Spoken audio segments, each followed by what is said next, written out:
Telugu medium పెట్టారు. ఓహో ఆహా తెలుగు మీడియం పెట్టారని సంకల్ గుర్తుకున్నాం, సంకల్ ఎగరేస్తాం.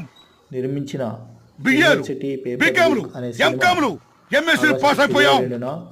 కాలేజీల నుండి యూనివర్సిటీ నుండి బయటకు వచ్చిన తర్వాత మాకు ఉద్యోగాలు వస్తాయని సంబరపడిపోయాం. ప్రముఖ కానీ ఏమైంది? దర్శకుడు ఇంటర్నేషనల్ లింక్ లాంగ్వేజ్ ఇంగ్లీష్ లో ఉండడం వల్ల ప్రశ్న పత్రాలు మా అందరికి ఇంగ్లీష్ లో కమెంట్ లేకపోవడం వల్ల మేమందరం ఫెయిల్ అయ్యాం.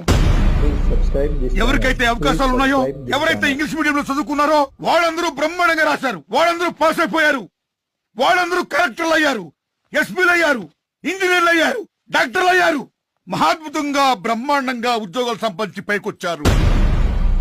కానీ మా పేద పిల్లలు ఎవరైతే తెలుగు మీడియంలో చదువుకున్నామో మేమేమయ్యాం?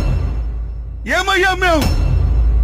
ప్యూన్లు, అటెండర్లు, గుమస్తాలు, ఇవి కాకుండా మన భారతదేశ సార్వభౌమాధికారిని కాపాడే జవాన్లు అయ్యాం, శాంతి భద్రతలు కాపాడే పోలీసులు అయ్యాం మేము. ఎక్కడుంది సామాజిక న్యాయం? విద్య ద్వారా సామాజిక న్యాయం జరుగుతుందని చెప్పాడు అంబేద్కర్ మహానుభావుడు. కానీ ఈ ఇంగ్లీష్ మీడియం తెలుగు మీడియం వల్ల సామాజిక న్యాయం జరగలేదు సరిగదా, అంతరాలు ఇంకా పెరిగిపోయాయి. ఇంగ్లీష్ అనుకున్న వాడు ఆకాశానికా, తెలుగు మీడియం వాడు అర్థపాఠాలనికా? ఏందండి మీరు చెప్పేది?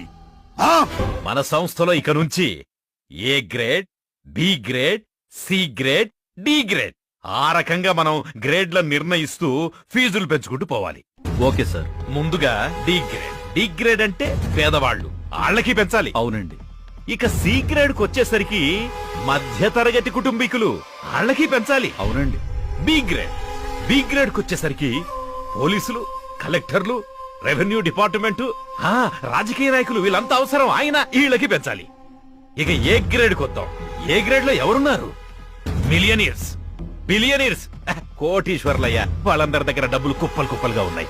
వాళ్ళకి ఏ గ్రేడ్ ప్రకారంగా మనం ఫీజులు పెంచేయాలి. వాళ్ళ పిల్లలకి కెఫ్టేరియా, 7 స్టార్ హోటల్ ఫెసిలిటీస్ కల్పించాలి, జాంధూమ్ అనిపించాలి, అంత ఐఫైగా ఉండాలి. అవును సార్.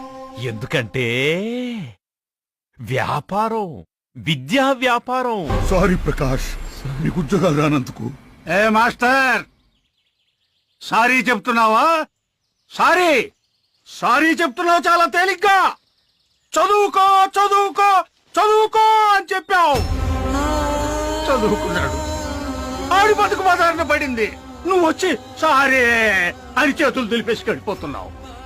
ఏ మాస్టర్, పేపర్ లీకేజీ లాపటం చేత కాని వాడివి చదువుకోమని చెప్పకూడదు.